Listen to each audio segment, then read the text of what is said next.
Estou sempre feliz em voltar ao Northland aqui em cima, é uma parte linda do país, mas é maravilhoso encontrar irmãos e irmãs que pensam como eu.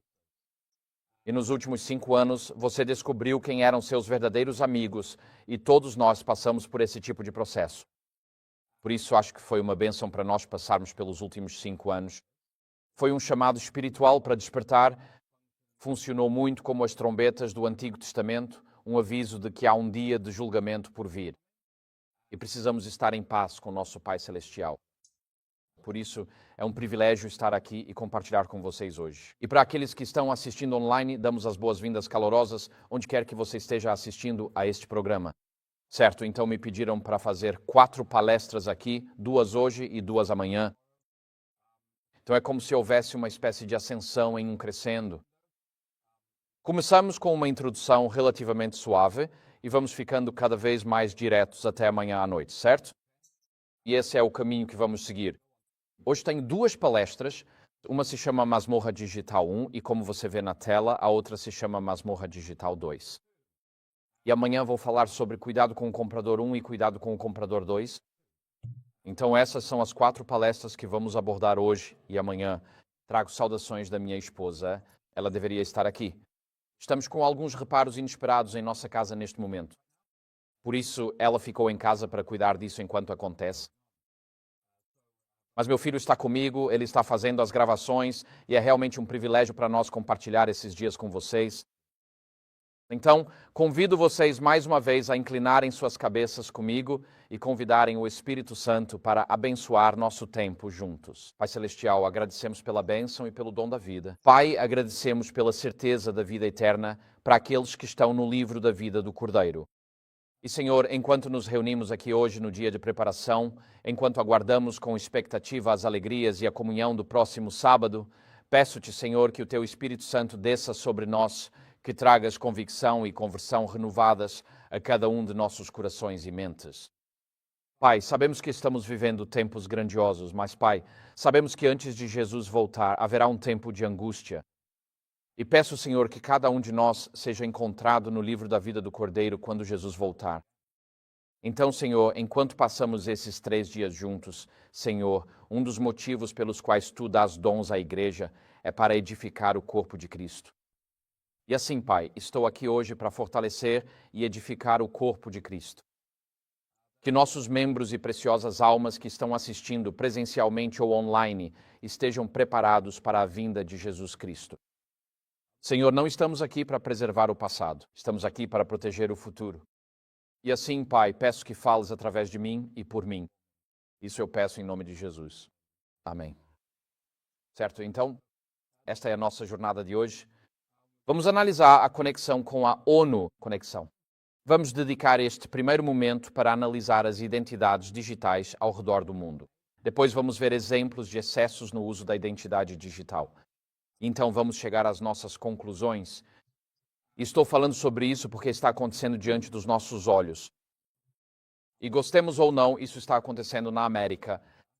E já temos uma identidade digital em evolução, mesmo que nem percebamos. E todos nós carregamos isso em nossos próprios bolsos e não está no seu telefone. Portanto, já estamos vendo essas coisas acontecerem diante dos nossos olhos e é por isso que intitulei nossa palestra de hoje de Masmorras Digitais. Então, começamos no final de 25. Há apenas alguns meses, o primeiro-ministro do Reino Unido anunciou a implementação de identidades digitais, identidades obrigatórias para toda a nação. Todos os cidadãos do Reino Unido serão obrigados até o final do atual Parlamento, final de 2029, a ter uma identidade digital. Essa identidade digital funcionará como um aplicativo no seu telefone, porque a suposição é de que todos têm um smartphone. E essa identidade digital foi supostamente criada para garantir que os empregadores só possam contratar cidadãos do Reino Unido em oposição a imigrantes ilegais. Agora, a realidade na Grã-Bretanha é que, nos últimos 20 anos, nossas elites políticas de todos os partidos abriram as fronteiras para a imigração em massa. O nome de menino mais comum atualmente na Grã-Bretanha é Mohammed. E assim, os governos têm recebido aos milhões imigrantes ilegais para entrar no país. Portanto, para o governo dizer que quer combater a imigração ilegal e que vai fazer isso implementando uma identidade digital é um tanto quanto desonesto. Mas a razão para a identidade digital era para que apenas aqueles que são cidadãos possam trabalhar legalmente. E este é o nosso primeiro-ministro, ou o primeiro-ministro deles. Eu sou cidadão do Céu Mais agora. Ele se chama Sir Keir Starmer. Ele diz o seguinte: se você vier para cá ilegalmente, não poderá trabalhar. A identidade digital é uma enorme oportunidade. Ela tornará mais difícil trabalhar ilegalmente neste país, tornando nossas fronteiras mais seguras. Agora, não importa o fato de que você precisa ter um número nacional de seguridade social e um passaporte para provar que pode trabalhar. Então, por que precisamos de um terceiro documento para provar que você pode trabalhar? Está além da minha compreensão. Eles já têm esses mecanismos de controle e equilíbrio em vigor. Portanto, isso parece ser apenas uma desculpa política conveniente para implementar uma identidade digital para toda a nação. O governo continuou dizendo que adotaria os melhores aspectos dos esquemas de identidade digital já existentes. Da Austrália, Estônia, Dinamarca e Índia, estou citando a necessidade das pessoas de acesso à educação, benefícios infantis, saúde, viagens e registros educacionais. E qual foi a resposta? Houve um alvoroço em todo o Reino Unido. Não importava se você era de direita ou de esquerda no espectro político. Pessoas de todas as origens se uniram e disseram que não querem uma identidade digital em nosso país, porque afirmam que isso será uma masmorra digital. Daí o nome da palestra de hoje, nesta manhã. E assim houve uma grande resistência e o primeiro-ministro, sendo um verdadeiro democrata, disse que vai ignorar a voz do povo e que vai seguir em frente e fazer isso de qualquer maneira. Então é isso que está acontecendo no Reino Unido. Vamos dar uma olhada em por que isso está acontecendo em 2025 e 2026. Por que isso não aconteceu no ano 2000? Por que isso não aconteceu no ano de 2015? Porque esses documentos de identidade digitais estão sendo implementados não apenas na Grã-Bretanha, mas em muitos países ao redor do mundo. Neste exato momento, as identidades digitais estão sendo implementadas. Então, vamos dar uma olhada primeiro na ONU. Conexão. E a ONU adotou a Declaração Universal dos Direitos Humanos em 10 de dezembro de 1948.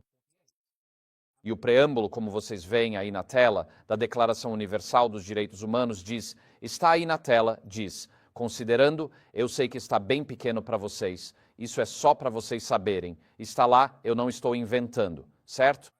Mas vocês podem pesquisar no Google por Declaração Universal dos Direitos Humanos, e esse é o primeiro texto que vocês vão ver. O preâmbulo diz isso. Considerando que o reconhecimento da dignidade inerente e dos direitos iguais e inalienáveis de todos os membros da família humana é o fundamento da liberdade, da justiça e da paz no mundo. E depois dessa menção aos direitos inalienáveis, ao conceito de direitos inalienáveis, que é uma palavra difícil de pronunciar, direitos inalienáveis, ele desaparece da Declaração Universal dos Direitos Humanos e pelo restante desse documento, a ONU. Fala-se de direitos humanos em vez de direitos inalienáveis. E existe uma diferença profunda entre direitos humanos e direitos inalienáveis. Ok? Os direitos humanos não são direitos inalienáveis. Os direitos inalienáveis não provêm de nenhum governo, mas sim da própria criação à imagem de Deus. São iguais para todos os seres humanos. Elas provêm em virtude de terem sido criadas à imagem de Deus, numa ordem racional e moralmente criada, e como tal, são imutáveis. Eles não podem ser tirados de você. Eles não podem ser alterados. Seus direitos inalienáveis são seu direito de nascimento dado por Deus. Já os direitos humanos são concedidos pelos governos. E como regra geral, ao longo da história, sempre que uma nação tem uma Constituição, o que se observa é que quaisquer direitos que estavam sendo violados antes da Revolução, agora estão consagrados na Constituição da nova nação. Então, se o governo anterior, digamos a Constituição americana é um ótimo exemplo, os soldados britânicos eram alojados em casas americanas aqui na Nova Inglaterra, certo? Sim. E é por isso que isso está na Declaração de Direitos, para que isso não possa acontecer. E assim, o que acontece é que as constituições são frequentemente uma afirmação dos direitos que foram violados pela administração anterior.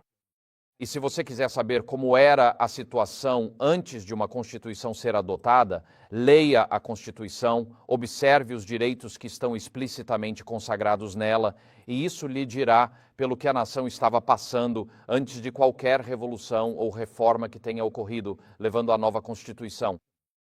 Aqui nos Estados Unidos, temos a Declaração de Independência, e é isso que está escrito lá desde 4 de julho de 1776.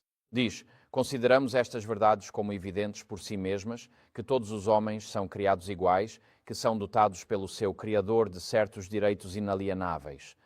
E eu sempre me perguntei, qual é a diferença entre direitos inalienáveis e direitos inalienáveis? Acho que é a mesma coisa. Nunca encontrei uma boa explicação para o porquê. Às vezes é inalienável ou inalienável. Mas enfim, usei o. A Constituição diz, entre esses direitos inalienáveis, que entre eles estão a vida, a liberdade e a busca da felicidade. Que para garantir esses direitos, os governos são instituídos entre os homens, derivando os seus justos poderes do consentimento dos governados. Que sempre que qualquer forma de governo se tornar destrutiva a esses fins, é direito do povo alterá-la ou aboli-la, e instituir um novo governo, lançando suas bases em tais princípios e organizando seus poderes de tal forma que, para eles, pareça mais provável garantir sua segurança e felicidade. E muitas vezes me pergunto se aplicássemos esses princípios à nossa própria estrutura de Conferência Geral. Mas não vamos seguir por esse caminho hoje. Então, voltando à ONU, Declaração dos Direitos Humanos, não há realmente menção a direitos inalienáveis após o preâmbulo. E então passamos a focar nos direitos humanos ao longo dos documentos. E a questão sobre os direitos humanos é que eles não são imutáveis. Eles podem ser concedidos pelos governos e podem ser retirados pelos governos. Os governos podem conceder direitos aos seus cidadãos por meio de um ato do Congresso ou do Parlamento, e o próximo governo pode simplesmente retirar esses direitos. E assim, os direitos humanos não são direitos absolutos, são simplesmente permissões temporárias que você tem do seu governo para fazer certas coisas. E você sabe, temos várias diferenças culturais ao redor do mundo sobre como interpretamos essas questões. Costumavam dizer na União Soviética que, na Grã-Bretanha, tudo é permitido, a menos que seja expressamente proibido. E na Alemanha, tudo é verboten proibido, a menos que seja expressamente permitido. E na União Soviética, tudo é nélsia, que significa proibido. Certo, então todos nós temos entendimentos diferentes quando lemos um documento, abordamos esses documentos com lentes culturais muito diferentes. Mas o artigo 6 da Declaração Universal dos Direitos Humanos diz o seguinte: todos têm o direito ao reconhecimento em todos os lugares, como pessoa perante a lei. Agora, isso soa ótimo, não é? Por implicação, portanto, a capacidade de provar sua identidade legal é um pré-requisito para a existência legal. Sem identidade legal, sem existência legal, você se torna uma não-pessoa. Você já alugou um carro em um aeroporto às 11 horas da noite? E tem alguém na fila ao seu lado e, esqueci minha carteira de motorista. Essa pessoa é uma não-pessoa. Ou você faz check-in em um hotel tarde da noite e a pessoa ao seu lado fez a reserva com o cartão de crédito de outra pessoa e esse cartão não está aqui e não deixam ela usar o próprio cartão de crédito. Essa pessoa se torna uma não-pessoa naquele momento.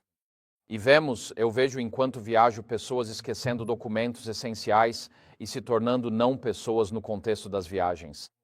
Transporte, hospedagem, aluguel de carros, hotéis, isso acontece. E assim, o artigo 6 da ONU, Declaração dos Direitos Humanos, embora soe muito bonito, há um lado negativo implícito nisso. É que se você não tem nenhuma identidade legal, você não tem nenhuma existência legal. Agora, a Igreja Adventista celebra o artigo 18 da Declaração Universal dos Direitos Humanos, que diz que todos têm o direito de escolher sua própria religião e que não devem ser coagidos a isso. E nós dizemos, louvado seja o Senhor. Isso está, de fato, em uma de nossas declarações oficiais. Mas o problema com a Declaração Universal dos Direitos Humanos está no artigo 29.2 e no artigo 29.3, e você pode vê-los aí na tela. E é por isso que apoiar a Declaração Universal dos Direitos Humanos é profundamente problemático para nós como o povo remanescente de Deus. Porque está escrito ali, essa é a citação do artigo 29.2 e 29.3 da Declaração Universal dos Direitos Humanos.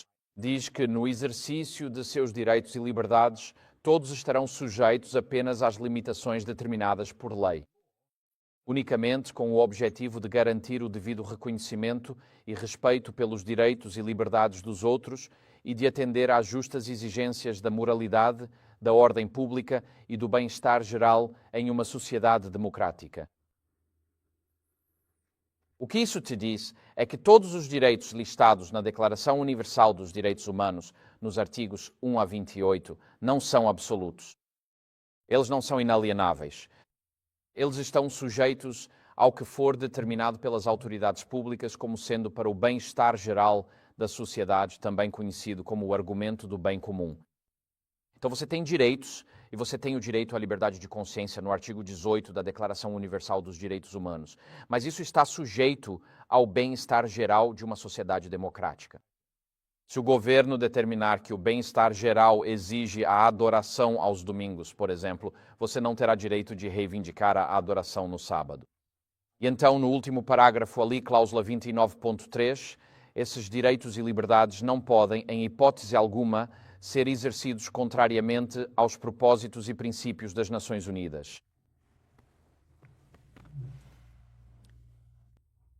Portanto, se as Nações Unidas declararem que um de seus princípios é preservar a nossa casa comum, e isso exigir lockdowns aos domingos e observância do domingo, algo que está sendo promovido todos os anos nos tratados sobre mudanças climáticas. Neste ano, agora mesmo em Belém, no Brasil, há uma enorme reunião no norte do país com milhares e milhares de ativistas, governos e ONGs de todo o mundo e todos estão pressionando por uma ação coordenada contra as mudanças climáticas para salvar o planeta do que eles chamam de emergência climática. E se você observar a linguagem usada pela ADRA e a linguagem usada pelo Papa, ela é direcionada aos jesuítas. 10 dias atrás no Vaticano, é idêntico.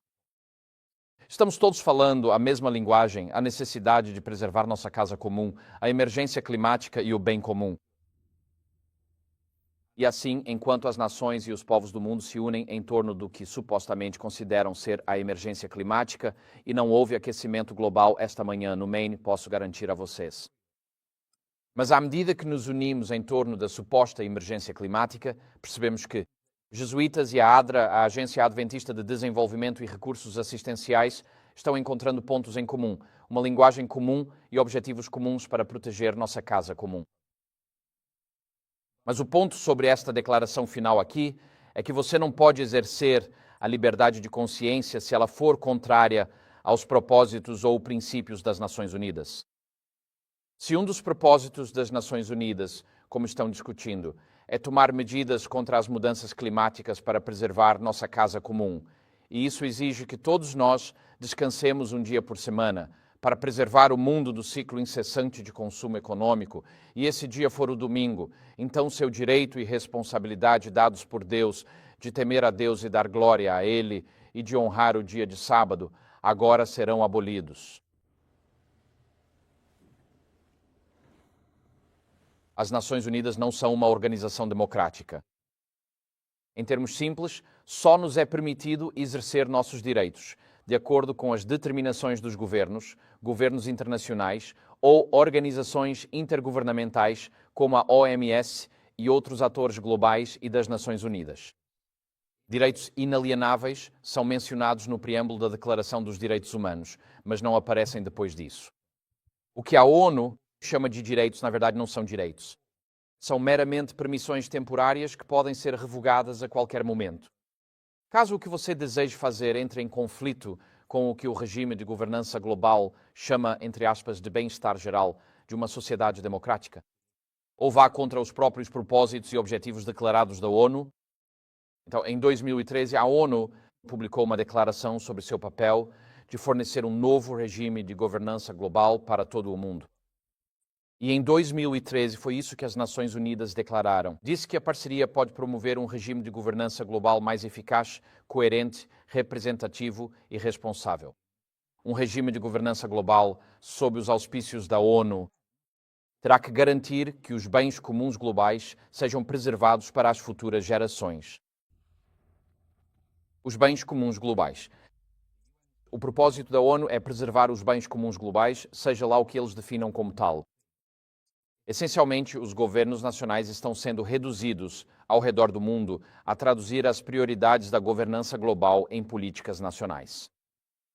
Notamos no Reino Unido, antes do Brexit, que não importava em quem você votasse, no final das contas você recebia as mesmas políticas.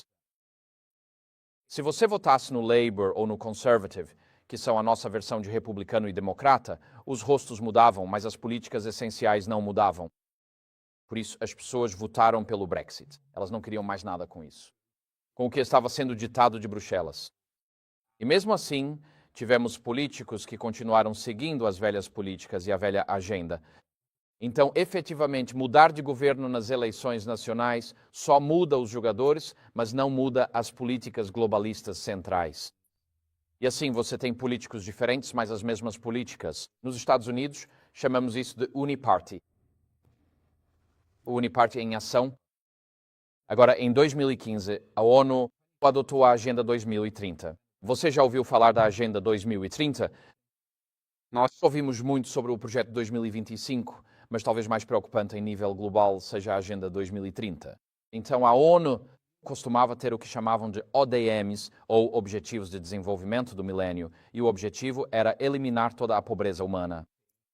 Até a virada do milênio, até o ano 2000. E, na verdade, eles fizeram progressos substanciais nesse sentido. Na verdade, isso não foi causado por ONGs, organizações não governamentais, não foi causado pela World Vision, Save the Children e ADRA. O que tirou mais pessoas da pobreza do que qualquer outra coisa foi um bom governo. Governo para o povo e crescimento econômico ao redor do mundo. Mas como eles não completaram a tarefa em 2015, a ONU aprovou a Agenda 2030, que possui 17 objetivos que eles chamam de Objetivos de Desenvolvimento Sustentável. E todos esses objetivos devem ser implementados globalmente pelos governos do mundo até o ano de 2030. Daí a urgência que vemos agora por identidades digitais, porque estamos chegando perto desse prazo de 2030. O objetivo da Agenda 2030 é erradicar a pobreza, promover a prosperidade e proteger o planeta até o ano de 2030. E esses objetivos de desenvolvimento sustentável estão no centro do novo regime globalista. E se você olhar para o Objetivo de Desenvolvimento Sustentável número 16, é o objetivo que você vê na tela: promover sociedades justas, pacíficas e inclusivas. E você diz, bem, isso não parece nada ruim. Quero dizer, isso sempre é apresentado em uma linguagem bonita e positiva. É como, sabe, quando meu pai diz, Connor, ele disse, eu gosto de conversar com você. Sabe, isso parece algo agradável, até você perceber que vou ter uma conversa de aprendizado aqui, não apenas uma conversa comum. Mas quando você olha para as metas específicas dos Objetivos de Desenvolvimento Sustentável, 16.9, você as vê aí na tela. Isso foi retirado do site da ONU, do site ali. Todas parecem boas até chegar a essa última aqui embaixo. Aqui, 16.9 diz, até 2030, fornecer identidade legal para todos, incluindo o registro de nascimento. Eu costumava trabalhar no Azerbaijão, eu ficava bem na fronteira com o Irã. E lá, nas montanhas altas, havia muitas comunidades e elas eram absolutamente empobrecidas. E quando as crianças nasciam, o sistema de saúde era tão corrupto que, se seu filho nascesse, você tinha que pagar um suborno ao cartório para obter a certidão de nascimento. E como muitas famílias eram muito pobres, elas escolhiam apenas um filho para obter uma certidão de nascimento. E sem certidão de nascimento, você não tinha identidade legal.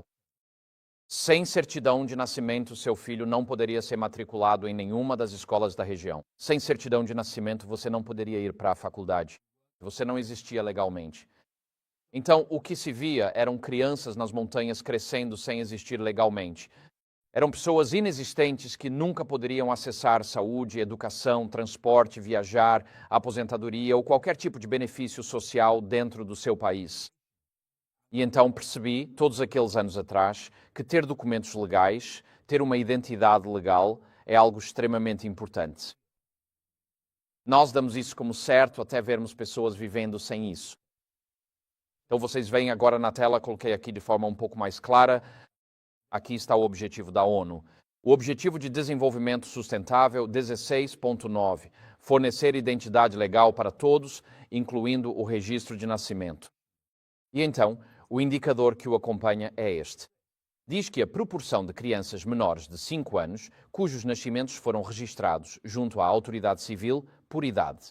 E a meta é que 100% das crianças menores de 5 anos estejam registradas junto a uma autoridade civil. Agora, isso parece inofensivo, mas não é.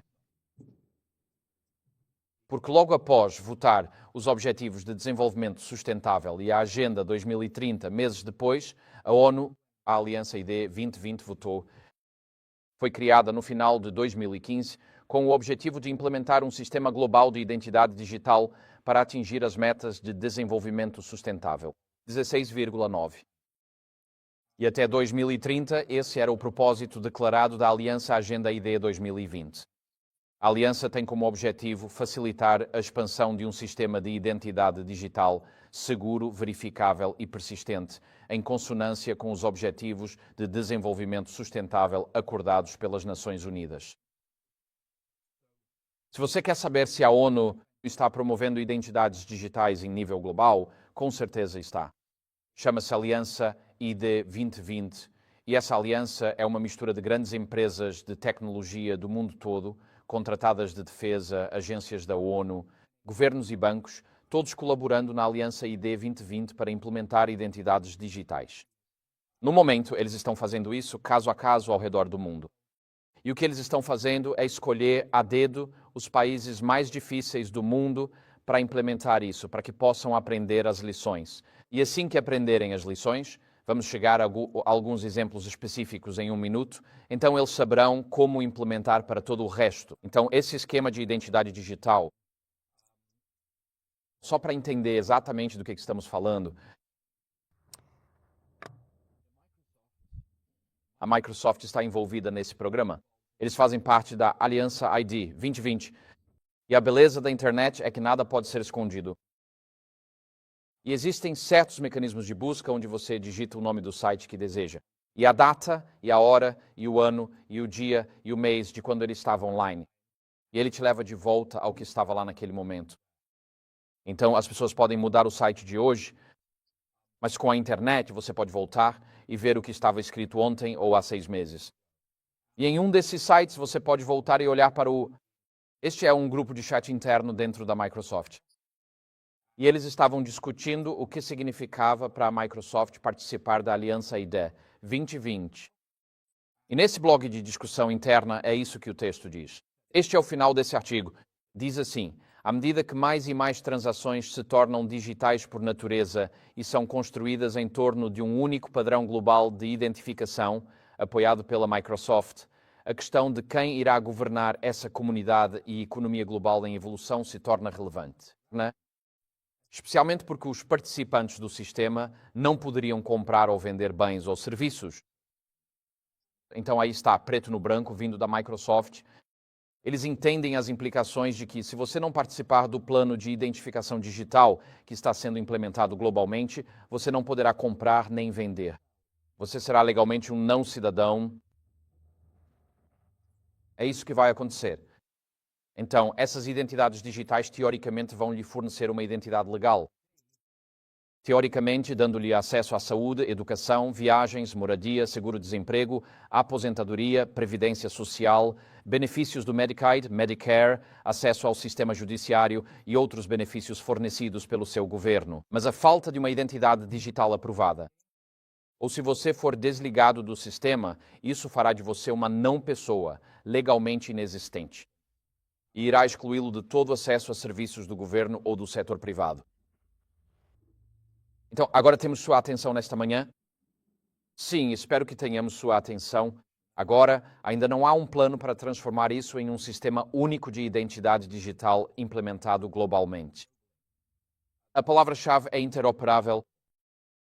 E o que está acontecendo é que cada governo está desenvolvendo seu próprio sistema de identidade digital que se aplica ao seu país, então você vê a face disso. Mas a arquitetura por trás significa que, se você viajar dos Estados Unidos para a Tailândia, a identidade digital pode ser lida na Tailândia, eles sabem quem você é e vice-versa.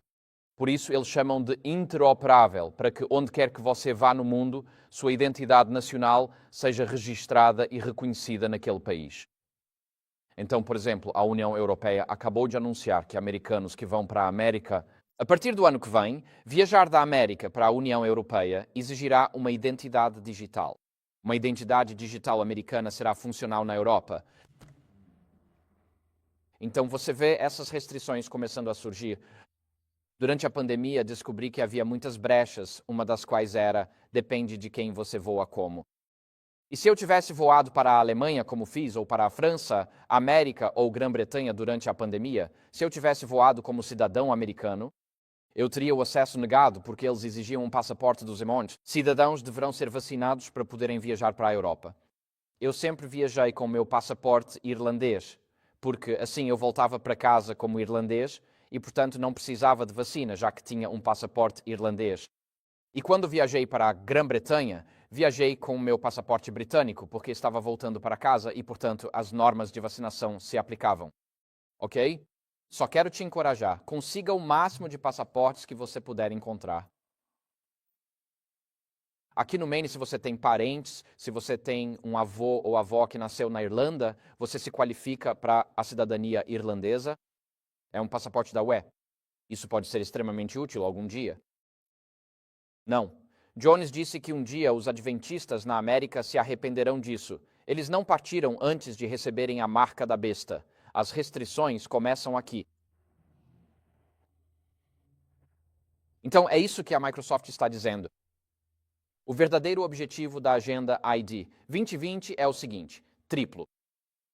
O primeiro é capacitar um regime de governança global. O segundo é explorar ameaças, tanto reais quanto imaginárias, para avançar os objetivos do novo regime globalista. Você pode chamar isso de análise hegeliana e, em terceiro lugar, é forçar um sistema de identificação digital centralizado, injustificado e indesejado a toda a humanidade. É isso que os governos do nosso mundo estão fazendo ativamente em todo o mundo hoje.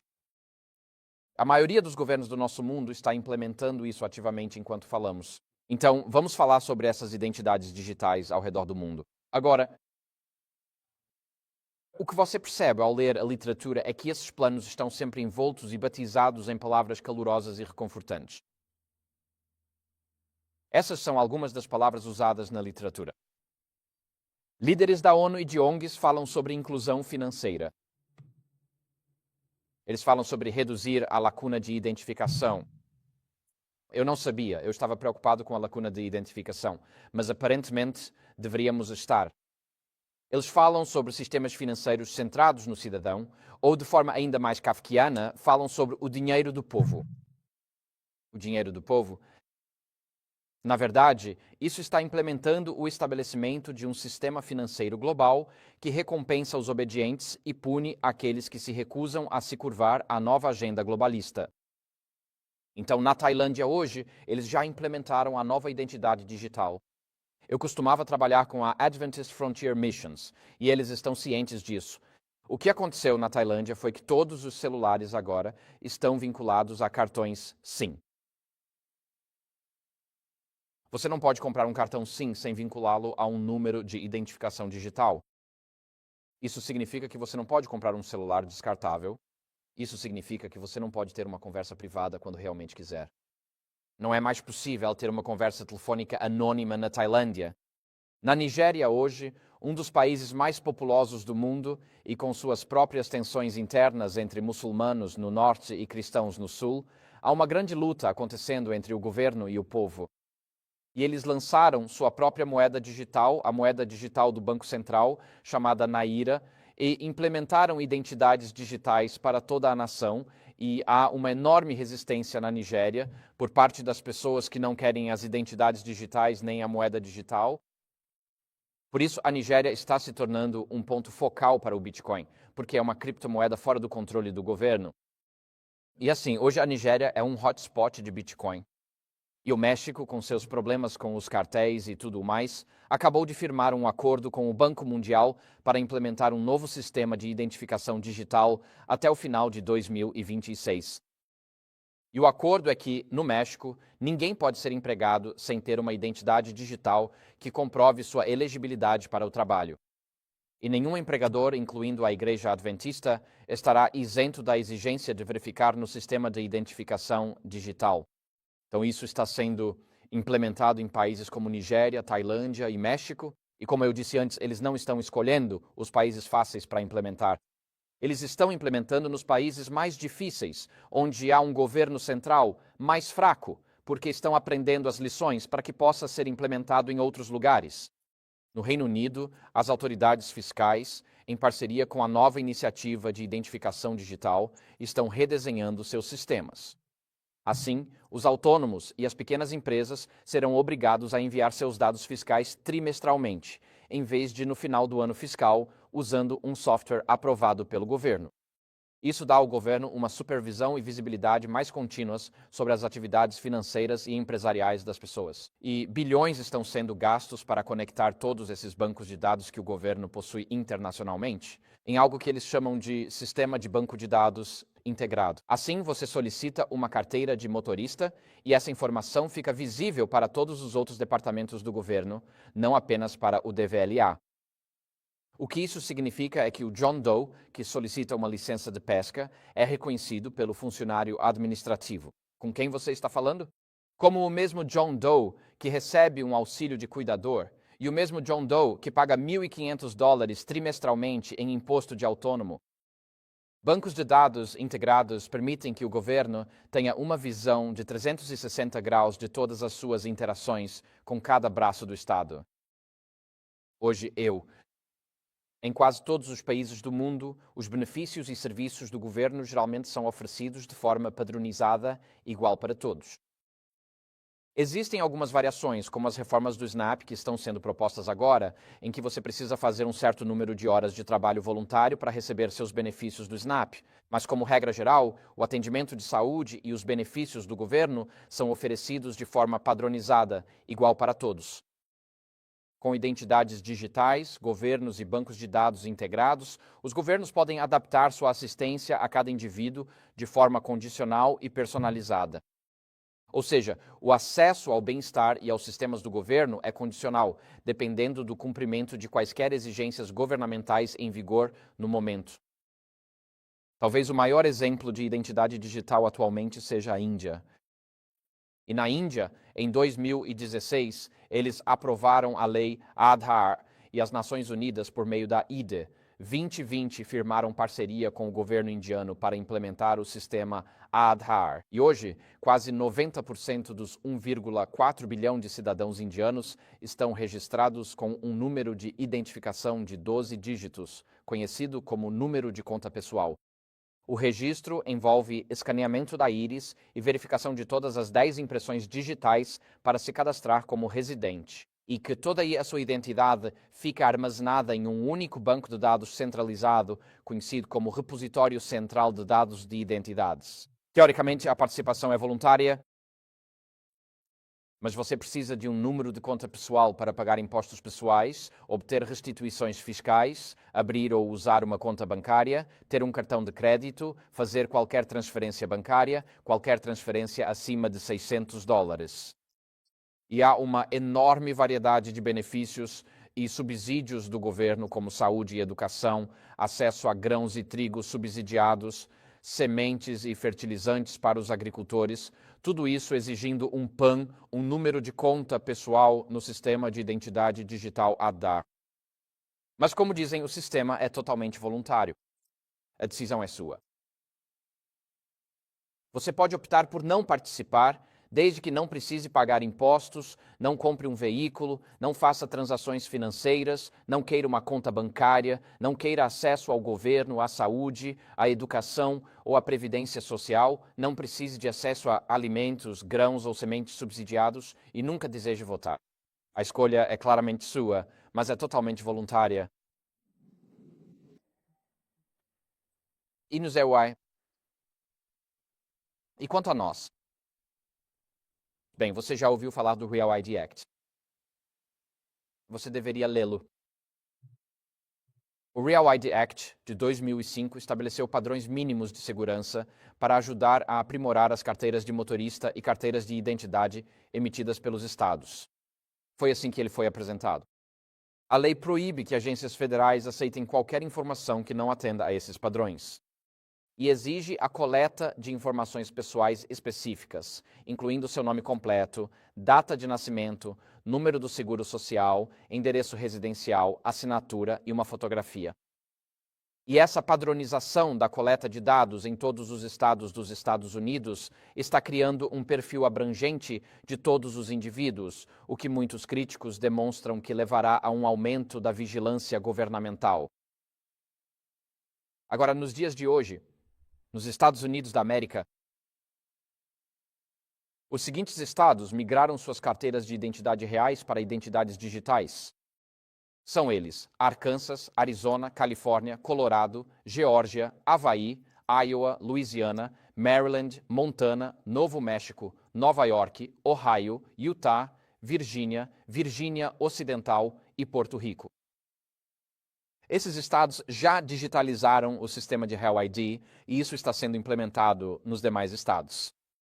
E como muitos estados não quiseram fazer isso de 2005 a 2020, quando o CARES Act foi aprovado no início da pandemia em 2020, a administração Trump deu força ao CARES Act, exigindo que os estados se adequassem a esse programa de Real ID. Eles não estavam apenas oferecendo ajuda para as pessoas afetadas pela Covid, eles estavam, na verdade, implementando o mecanismo para uma identidade digital para o restante do país. Então, vamos dar alguns exemplos de identidade digital. Eu recomendo que você volte e leia o Real ID Act, porque a linguagem para o que ele pode ser usado é, às vezes, realmente vaga. Algo como o que quer que o secretário de Estado exigir. Quero dizer, é incrivelmente amplo. Não é só para que você tenha mais identificação na sua carteira de motorista ou possa viajar com ela. Então vamos ver exemplos de abuso da identidade digital. O problema disso é que enfrentamos um dilema. Todos queremos mais conveniência, mas com mais conveniência vem mais controle. Estamos dispostos a sacrificar a liberdade pessoal e a segurança pessoal se tivermos o que achamos moderno ou mais conveniente hoje. E porque não estamos dispostos a dar um passo atrás e perceber que os dispositivos que carregamos no bolso são essencialmente instrumentos de vigilância 24 horas por dia, 7 dias por semana. Amamos a conveniência de ver YouTube, localizar hotéis no mapa e usar apps no celular. Mas essa facilidade nos seduz a aceitar vigilância total, 24 horas por dia em nossas vidas. E assim, há alguns exemplos claros de como as identidades digitais extrapolam seus limites. Então, aqui você tem... Este é o ponto de conexão. É para isso que você a tem. É para isso que ela é usada, teoricamente. E é assim que ela pode ser mal utilizada por governos. E algumas dessas coisas, quando eu digo talvez, já estão sendo mal utilizadas por governos. Então, a primeira são seus registros de saúde aqui em cima. Teoricamente, ter seus registros de saúde digitais ajuda a manter um controle mais preciso de todos os seus medicamentos. Na realidade, ter uma identidade digital que tem acesso ao seu histórico médico permite que o governo impeça a entrada em partes de uma cidade se suas vacinas não estiverem em dia. Foi isso que aconteceu na China em 2022 e 2023. As identidades digitais das pessoas foram desativadas, o que significava que elas não podiam acessar trens e ônibus e eram barradas em determinadas áreas. E quando cidadãos chineses quiseram protestar em bancos que não estavam devolvendo seus depósitos, o governo simplesmente desativou suas identidades digitais. Isso é conhecido como geofencing. E o governo limita ou controla onde você pode ir na cidade, acessando, controlando pelo seu celular para onde você pode ir. E isso desativa todos os mecanismos que você precisa para chegar aonde quer ir. Sim, isso aconteceu há alguns anos na China. Depois você tem o aplicativo do seu provedor de saúde. Alguém aqui tem um aplicativo de saúde no celular? Sim? Sim, a maioria de nós faz isso. Usamos isso para interagir com visitas hospitalares. Quando você recebe uma carta do seu médico de atenção primária, certo? Recebo uma carta do meu médico de família após meu exame médico anual. Eu me sento, respiro fundo e rezo o suficiente.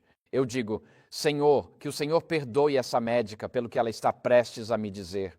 E então eu me sento e leio tudo. E ela me dá uma bronca dizendo que meu LDL está muito alto, ou às vezes que meu LDL está muito baixo. Eu fico pensando, o que eu deveria fazer em relação a isso? Eu não sou moralmente responsável por ter HDL mais alto ou mais baixo do que o esperado.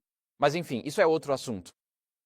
Usamos nossos aplicativos para interagir com nossos profissionais de saúde. Gostamos da praticidade, mas assim como acontece com aplicativos de prontuário médico, o aplicativo do seu provedor de saúde pode ser usado para limitar o acesso a certos recursos prejudiciais ou a determinadas partes da cidade. De novo, foi isso que aconteceu na China. Agora estão surgindo aplicativos de supermercado. Você usa algum aplicativo de supermercado? Você comprou online no Walmart durante a pandemia?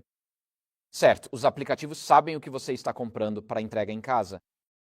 Muita gente usou isso durante a pandemia. Isso pode ser usado para racionamento de alimentos, também pode ser usado para negar comida aos socialmente não conformes. Se você não entra na linha, se não segue as regras, então vamos cortar seu acesso à comida. Google Maps e serviços de localização. Quem usa o Google Maps no celular? E quando você baixa um aplicativo no seu celular, sempre aparece uma pergunta sobre permissões. Você permite compartilhar essas informações? Sim. Sempre diga não, ok? Porque quando você diz sim, está permitindo essa interoperabilidade entre todos os seus aplicativos. Então, todos os provedores sabem o que está acontecendo na sua vida, não apenas aquele provedor específico. E assim, com o Google Maps e os serviços de localização, isso dá visibilidade da sua localização. O excesso nisso é o perfilamento comportamental daqueles. E um dos benefícios ou efeitos colaterais dos telefones 5G é que existem camadas de rastreamento embutidas no sistema 5G. Com seu telefone 5G, para monitoramento constante, sabem exatamente onde você está. O sistema rastreia seu trajeto automaticamente. A China foi pioneira nisso no Tibete entre o fim dos anos 90 e início de 2000. Depois, o governador do Tibete foi para o noroeste, para Shanxi, terra uigur. E a principal cidade dos uigures se chama Urumqi. E os uigures estavam um pouco inquietos. Eles não queriam fazer parte da China. E assim, nos últimos 15 anos, o governo chinês reprimiu com muita força esse grupo religioso minoritário.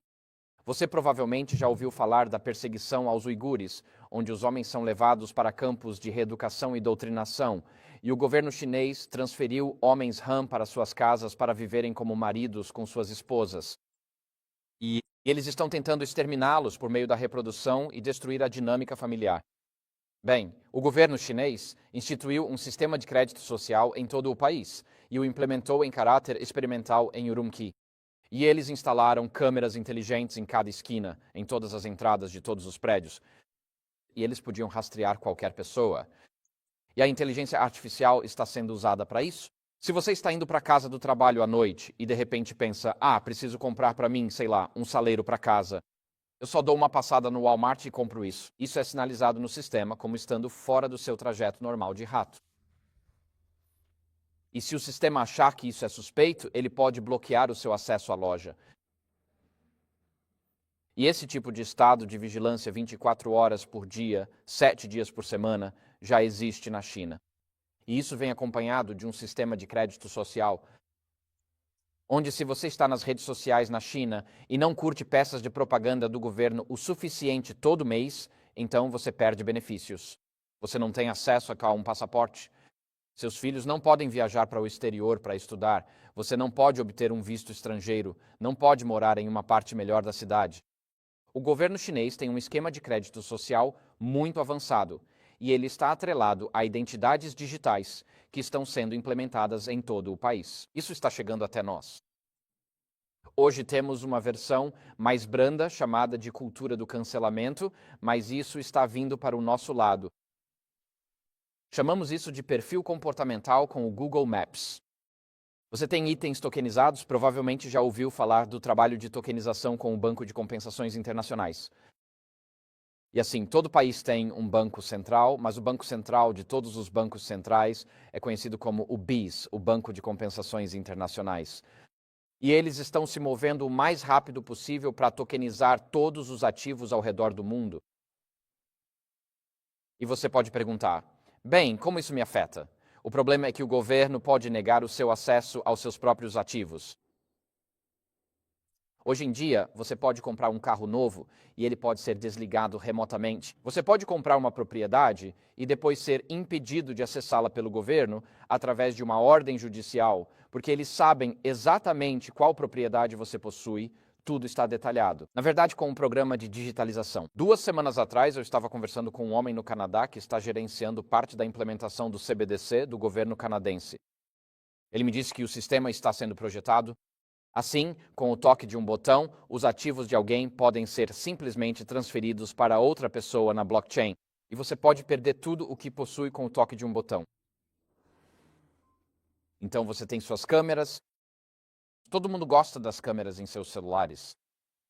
Sim, essas câmeras são coisas legais.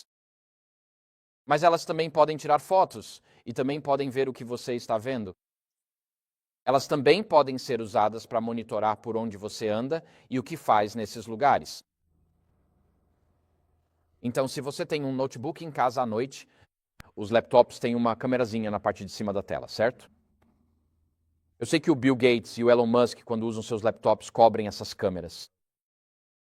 Porque as pessoas podem acessar seus computadores e gravar o que está acontecendo no seu quarto sem que você saiba. Então chegamos ao assunto de identidade digital, redes sociais, aplicativos de mensagens, e hoje em dia as pessoas vivem nas redes sociais. Adoramos postar fotos de casamentos e de mim muito feliz, enquanto estou em meio à depressão. Mas também podem ser usados para a criação de perfis. Todas as comunicações feitas em um smartphone são vistas pelas empresas de aplicativos de redes sociais, e isso pode ter consequências. Ainda hoje, se você estiver contratando profissionais da geração Z ou millennials, a maioria dos empregadores deve... Bem, eu sei, mas tudo o que tenho visto é que os empregadores estão analisando seu histórico nas redes sociais. Hoje em dia, ninguém contrata alguém sem antes verificar seus perfis no Facebook, Instagram e Snapchat. Isso lhe dará uma ideia de com quem você está lidando mais do que qualquer outra coisa. As pessoas postam coisas às 3 da manhã, quando estão exaustos e não há filtro funcionando.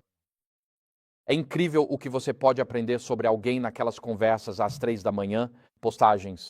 E assim, mesmo nós, adventistas, já fizemos isso. Já verifiquei os perfis do Facebook das pessoas antes de tomar decisões de emprego.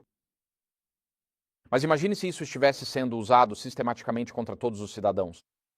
Depois você tem os smartphones que usamos para telefonar, redes sociais, bancos e outros aplicativos.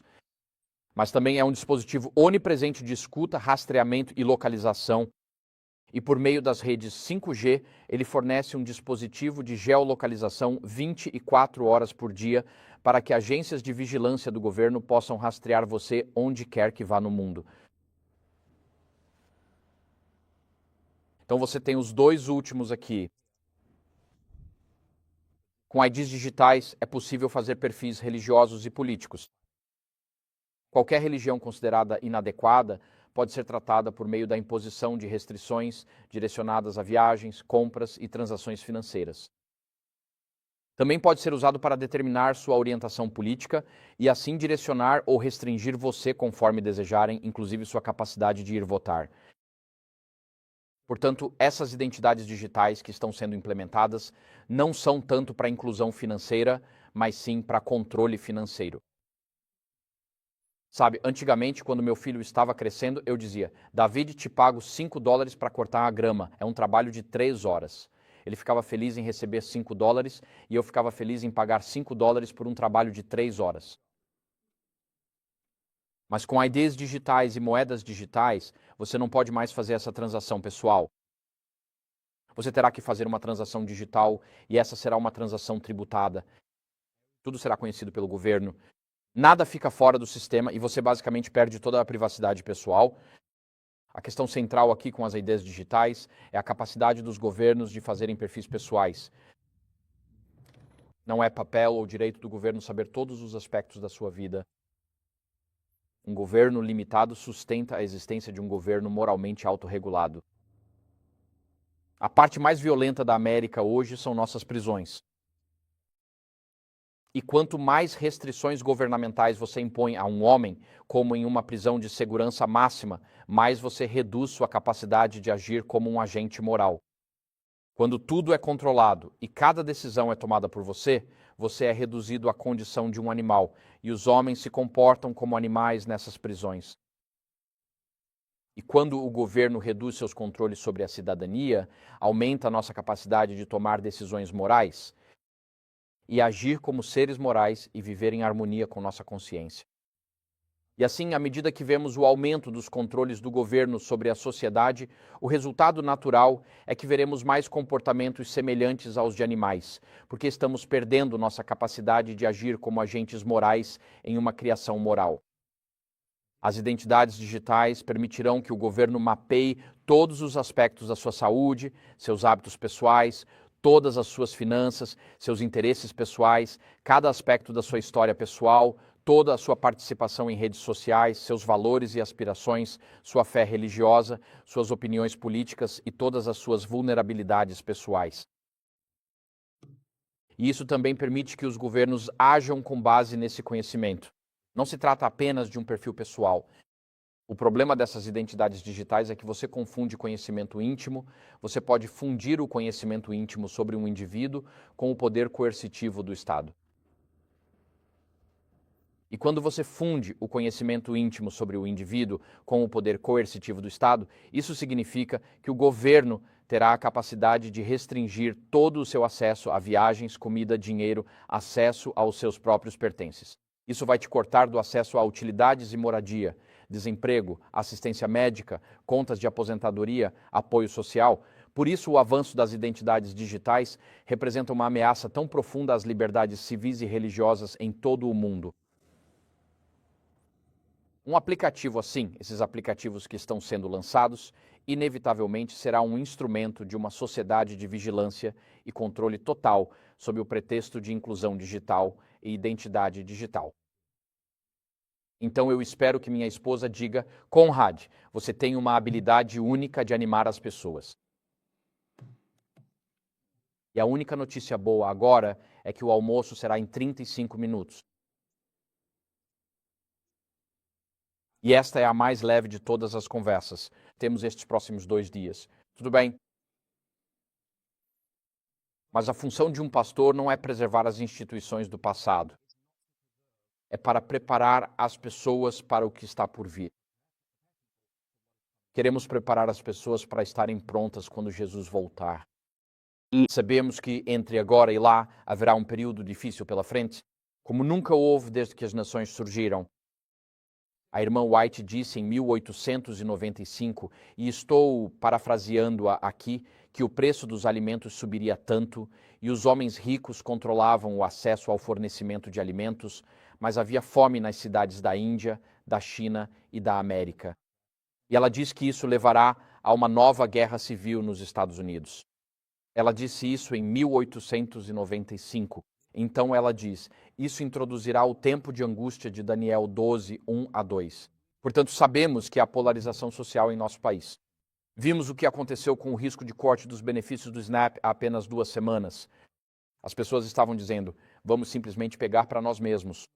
A lei e a ordem vão entrar em completo colapso. E o que estamos vendo hoje na América não é uma divisão entre direita e esquerda, mas sim entre as elites sociais e o povo. Seja a AOC ou Donald Trump, todos estão argumentando em favor do povo em relação às elites. Não é mais uma questão de direita ou esquerda. Portanto, nosso papel como pastores é preparar as pessoas para o que está por vir. Quando estive em Toronto há 2 semanas, sentei-me em um restaurante libanês. E essa é a minha comida favorita, aliás. É uma deliciosa comida libanesa. É saudável, nutritiva e com saladas frescas. É maravilhoso. E havia uma igrejinha do outro lado da rua e as pessoas passavam por ali. Meus olhos foram atraídos para lá. Parecia uma senhora de sari. E era da cor disso aqui, dessa luz, como latão desbotado. Ela sentava ali com o sari na cabeça e a mão levantada assim, cruzando as pernas na rua. E a sociedade simplesmente passava por ela. E eu a observei antes de perceber. Aquilo é uma estátua. Não é um ser humano de verdade, é uma estátua. E ela estava sentada ali, na entrada da igreja, com as mãos estendidas, sem nem olhar para cima, pedindo algumas moedas para quem passasse. Mas era uma estátua. Meu filho estava comigo e eu disse, está vendo aquela estátua ali? O povo de Deus vai ser assim um dia, do lado de fora da sociedade, excluídos de toda a participação em todos os serviços financeiros e governamentais. Talvez despejados de nossas casas e propriedades que achávamos que já estavam quitadas. Mas você não pode pagar o imposto de propriedade se não receber a marca da besta, então sua propriedade se vai. É aí que vamos estar. Mas Deus cuidará dos seus. Então pense nisso e pergunte a si mesmo, por que estamos lutando por casas, carros, férias, contas bancárias e fundos de aposentadoria? Um dia, com o sistema de identificação digital, tudo isso pode ser desligado com o apertar de um botão. O que importa é a salvação, não os dólares na nossa conta bancária ou os bens no nosso balanço patrimonial. Então, o nosso tempo aqui acabou. Preciso encerrar por aqui. Enquanto a ONU fala sobre inclusão, na realidade está construindo um sistema global de identificação digital que é inerentemente excludente e será usado para punir críticos do regime ou vozes dissidentes silenciosas, cortando-os de qualquer participação na sociedade. Nós conhecemos isso como a marca da besta em Apocalipse 13. E é interessante para mim como tantos comentaristas seculares agora estão falando sobre a marca da besta. Políticos, comentaristas, jornalistas estão olhando novamente para Apocalipse 13. E eles estão falando sobre isso nas redes sociais e dizendo o que esse capítulo realmente significa. Se alguma vez houve um momento para falarmos sobre a marca da besta e a mensagem do terceiro anjo, esse momento é agora. Porque as pessoas entendem que algo está para acontecer em nosso mundo, algo como nunca vimos antes. Os mecanismos digitais para a imposição, o mecanismo digital para uma imposição da marca da besta está sendo construído diante dos nossos próprios olhos. O impulso por identidades digitais que estamos testemunhando hoje em todo o mundo permitirá que as CBDCs e um regime de vigilância 24 horas de rastreamento e monitoramento sejam implementados globalmente. Isso levará à coerção, seja de consciência ou de atividade econômica. Então, hoje mesmo, usei a imagem do capítulo 3 de Daniel, essa imagem que você vê na tela, e de certa forma estamos na mesma situação. Daniel 3, versículo 1 diz: O rei Nabucodonosor fez uma estátua de ouro cuja altura era de 60 côvados e cuja largura era de 6 côvados. Ele a colocou na planície de Dura, na província da Babilônia. Fim da citação. Agora, assim como o sistema de identidade digital de hoje, a estátua não apareceu da noite para o dia. Ela foi construída dia após dia, e Sadraque, Mesaque e Abednego podiam vê-la sendo erguida. E eles sabiam disso. Os convites haviam sido enviados pelos mensageiros para todas as regiões do Império Babilônico, convidando todos os líderes a comparecer. Eles sabiam o que estava por vir. Eles provavelmente viram as fornalhas sendo construídas ao lado daquela estátua. Isso não foi feito em segredo, foi feito abertamente. E isso significa que eles tiveram tempo para decidir com antecedência qual seria a resposta deles. Por isso prego isso hoje, para que comecemos a tomar essa decisão antecipadamente. Pelo que nós defendemos, o que é mais importante para nós. O que estamos dispostos a perder ou sacrificar neste mundo para garantir que permaneçamos no próximo. A estátua não foi construída da noite para o dia. Então, aqueles 3 jovens hebreus já haviam decidido, à medida que a estátua era erguida, como responderiam à coerção da consciência e à falsa adoração que seriam impostas quando a estátua estivesse completa. O rei, o arauto, proclamou em alta voz em Daniel 3, 4 a 6. A voz é ordenado, ó povos, nações e línguas, que, quando ouvirdes o som da trombeta, da flauta, da lira, da cítara, da harpa, do tambor e de todo o conjunto musical, deveis prostrar-vos e adorar a estátua de ouro que o rei Nabucodonosor levantou. Quem não se prostrar e adorar será imediatamente lançado numa fornalha de fogo ardente. Assim, Deus fez de Nabucodonosor o governante em assuntos civis, mas Nabucodonosor quer ser o governante tanto em assuntos civis quanto religiosos. E Deus nunca deu às autoridades civis o direito de governar em questões religiosas. As autoridades civis existem para regular o comportamento interpessoal, a segunda metade dos 10 mandamentos, mas não são autorizadas por Deus a regular os 4 primeiros mandamentos, que dizem respeito ao nosso relacionamento com Deus. Daniel, Sadraque, Mesaque e Abednego responderam ao rei: Ó Nabucodonosor, não precisamos nos defender diante de ti quanto a este assunto. Por quê? Porque somos responsáveis diante de Deus, não diante de você. A palavra Daniel significa Deus é o juiz, não Nabucodonosor. Quando você defende o que é certo, não precisa se justificar diante das autoridades civis. Você é justificado diante de Deus e Ele é o nosso juiz. Mas o texto continua dizendo: se o nosso Deus, a quem servimos, quiser livrar-nos da fornalha de fogo ardente, e das tuas mãos, ó rei, que ele nos livre. Mas se não, fique sabendo, ó rei, que não serviremos aos teus deuses e não adoraremos a estátua de ouro que levantaste. Eles observaram um sistema de coerção sendo construído e tomaram sua decisão antes que o momento da verdade chegasse. Eles estavam prontos para perder tudo em vez de desobedecer a Deus. Eles escolheram honrar a Deus e seus mandamentos acima das ordens dos homens, não importando as consequências. Eles estavam dispostos a aceitar a cultura do cancelamento, a demissão, a humilhação e até a execução em público. Eles estavam prontos para se tornarem pessoas inexistentes, rejeitadas por seu governo global, que certamente havia se voltado contra eles, e serem lançados na fornalha ardente. E naquele momento, na fornalha ardente, Jesus nunca esteve tão próximo daqueles discípulos quanto naquele instante. Como vamos sobreviver como pessoas inexistentes, excluídos de tudo o que este mundo tem a oferecer? Vamos reivindicar a promessa de Jesus em Mateus 28:20. E eis que estou convosco todos os dias até a consumação dos séculos. Quando os discípulos vieram a Jesus em Mateus 24 e perguntaram: Dize-nos, quando acontecerão essas coisas, a destruição do templo, e qual será o sinal da tua vinda e do fim dos tempos?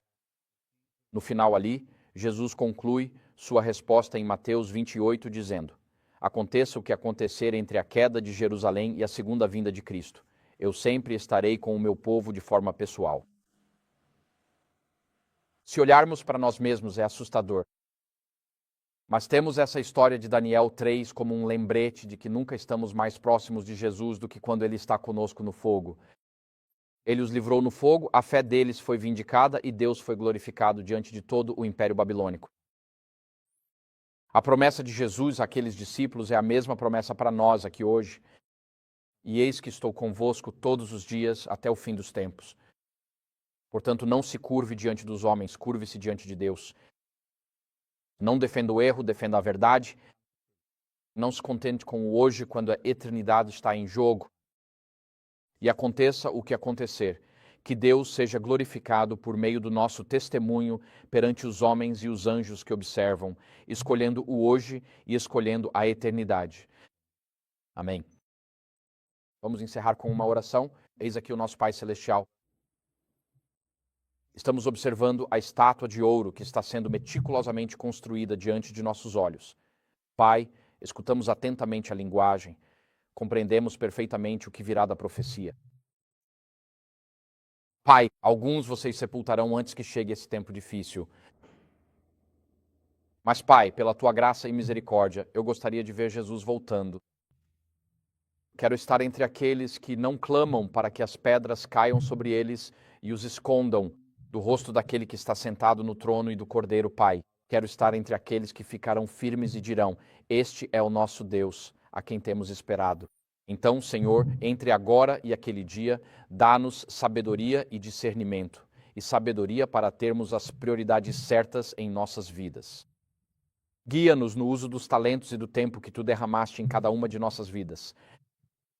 E, Pai, reivindicamos a promessa de Jesus de que não importa o quanto sejamos perseguidos, não importa o quanto sejamos transformados em pessoas insignificantes, reivindicamos a promessa de Jesus de que Ele estará sempre conosco até o fim dos tempos. Então, Pai, enche-nos agora com o Teu Espírito, guarda-nos com os Teus anjos, e que o amor, a graça e a pessoa de Jesus resplandeçam em tudo o que dissermos e fizermos.